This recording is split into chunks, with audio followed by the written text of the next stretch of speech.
next comedians of the second half? Alright, I'm super excited about these next comedians. Not that I wasn't excited about our first comedians, but...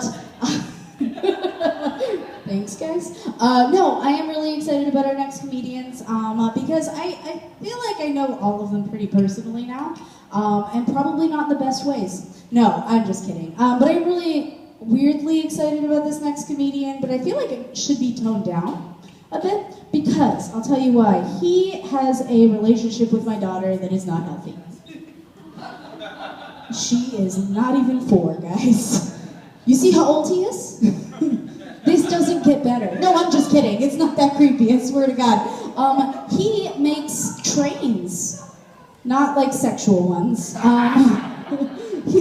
This girl's face is just the epitome of disgust right now. Thank you for this. I'm just feeding off of this. But no, he does make like 3D printed trains. And so every time he's on any of my shows, he brings these 3D printed trains with him.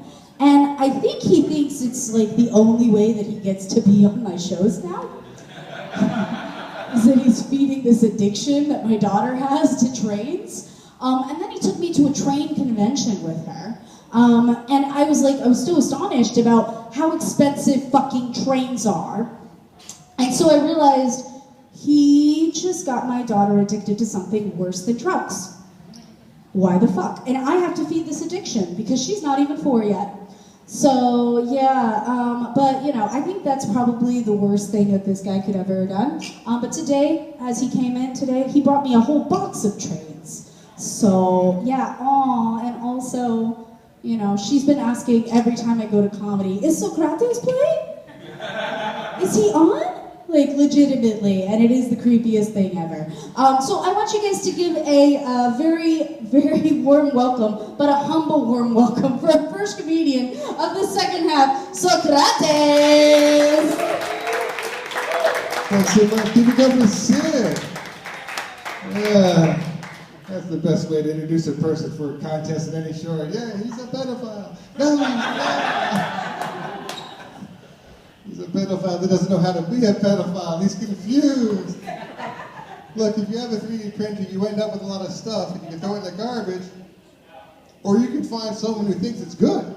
You can pawn your trash off on other people. That's what I did. That's what my family did to you. True.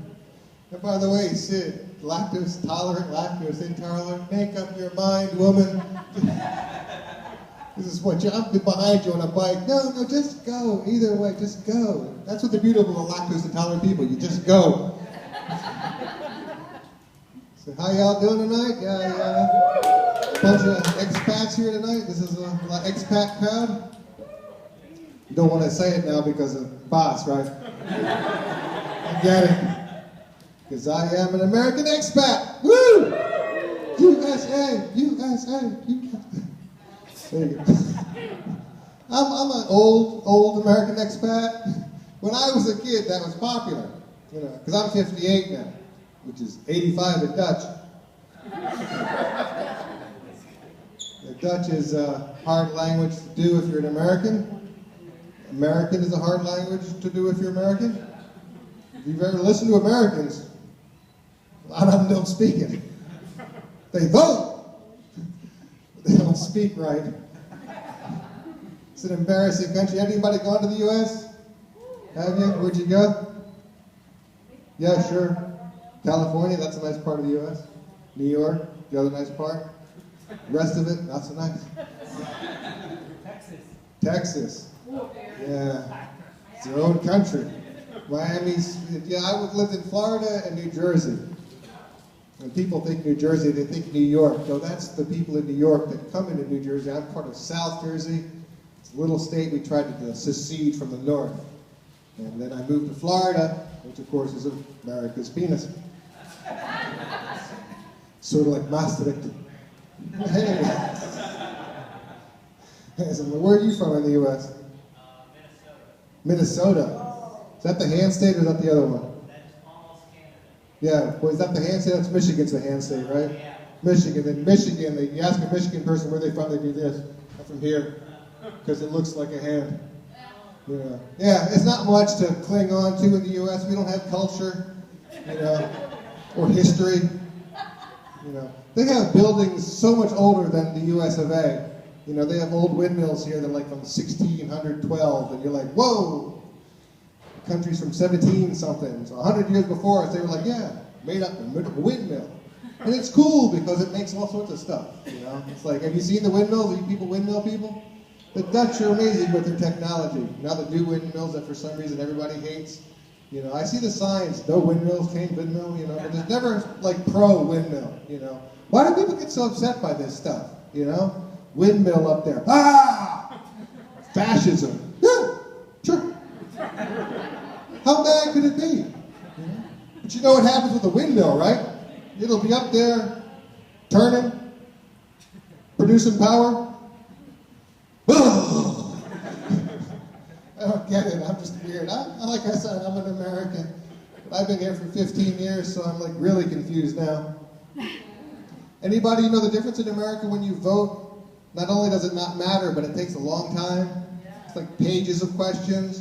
And they ask you, who do you want to vote for? And you're like, I don't know any of these people. Why am I voting for a judge? How did you get your job, I did never vote for somebody with a quoted name. Bill Pappy Johnson. I could never vote for somebody, it just didn't make sense to me, So I like voting here because it's a huge piece of paper with 1,000 things on it, and you mark it once. That's it. To hell. I had no idea how to do it at first, So like everybody else, I voted for the Green Party. One of the only times somebody's ever reacted at all positively to the Green Party, it would be, of course, Sid's best friend. And that's a nice thing, Of course, lots of people vote for Geert Wilders. But nobody admits it, But they're out there, clearly, I find it's weird. It's like history should be taught. Because if you'll notice, without learning history, we're doomed to, like, buy a mango. Wait, I was trying to get the mango in there if at all possible. You read the room. Everybody loves mangoes. Woo!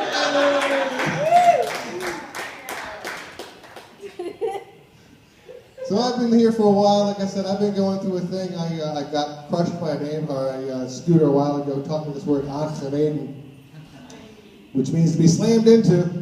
And I got to go experience a tour of the Dutch hospitals, the House of Paracetamols. I've been to a lot of them. Yeah. They treated me for 8 months with this Dutch technique called Nixon. It's not the greatest president, well, not the worst president ever. Nixon's gotten a whole lot better in retrospect now. They're like, yeah, he's not that bad. But Nixon and Dutch is to do nothing. And so for 8 months, they did absolutely nothing with my arm, which is cheap and effective. And I eventually complained. I was like, should do something. So they did surgery, and that was cool. One of the nice things, the only good things that happened during this whole process is that one day when it first started, she offered me this greatest thing that any doctor has ever said to me. She said, would you like a shot of morphine? Talk about bedside manner. Anybody else do morphine in here? Any other morphine people? Have you had it? Were you badly injured? It's great, right? Morphine is fantastic. If they offer you morphine, I know you've been having a bad day, it's going to get a little better. But the only thing I've learned in the end, because eventually I actually had a stroke too, which is even more fun.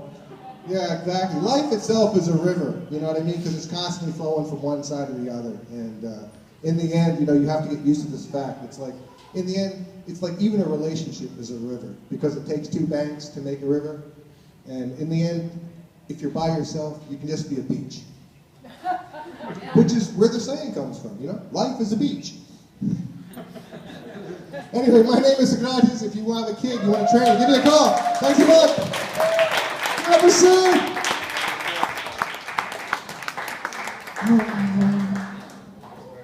So, I feel like I went with the kids thing, and I know it was